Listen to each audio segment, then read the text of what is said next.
കഴിഞ്ഞ ദിവസം മലപ്പുറത്ത് ലേലത്തിൽ പോയ തേക്ക് തടിയുടെ വില കേട്ടാൽ ആയ കാലത്ത് 10 തേക്ക് വെച്ചാൽ മതിയായിരുന്നു എന്ന് തോന്നിപ്പോകും.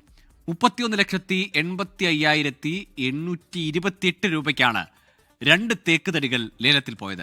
100 വർഷത്തിലേറെ പഴക്കമുള്ള തേക്കിനാണ് പൊന്നും വില കിട്ടിയത്.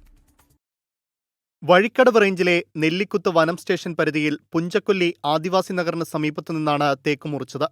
100 വർഷത്തിലേറെ പഴക്കമുള്ള തേക്ക് 2 കഷ്ണങ്ങളാക്കി നിലമ്പൂരിലെ അരുവാക്കോട് ഡിപ്പോയിൽ ലേലത്തിന് വെച്ചപ്പോൾ റെക്കോർഡ് വിലയും കിട്ടി. 31,85,828 രൂപ. കഴിഞ്ഞ 17-ന് നടന്ന ഈ ലേലത്തിലാണ് തേക്കിന് വൻവില ലഭിച്ചത്. സംസ്ഥാനത്ത് ആദ്യമായാണ് നിലമ്പൂർ തേക്ക് ഇത്രയും വലിയ വിലയ്ക്ക് ലേലത്തിൽ പോകുന്നത്. ക്ഷേത്ര നിർമ്മാണത്തിനായി ഗുജറാത്തിലെ സാഗർ എന്റർപ്രൈസ് എന്ന സ്ഥാപനമാണ് ഒരു തേക്ക് തടി സ്വന്തമാക്കിയത്. വീട് നിർമ്മാണത്തിനായി തമിഴ്നാട് സ്വദേശി മറ്റൊരു തടിയും സ്വന്തമാക്കി. സാഗർ എന്റർപ്രൈസ് ബി ഇനത്തിൽപ്പെട്ട തേക്കും വീട് നിർമ്മാണത്തിനായി തമിഴ്നാട് സ്വദേശി സി ഇനത്തിൽപ്പെട്ട തേക്കുമാണ് വാങ്ങിയത്.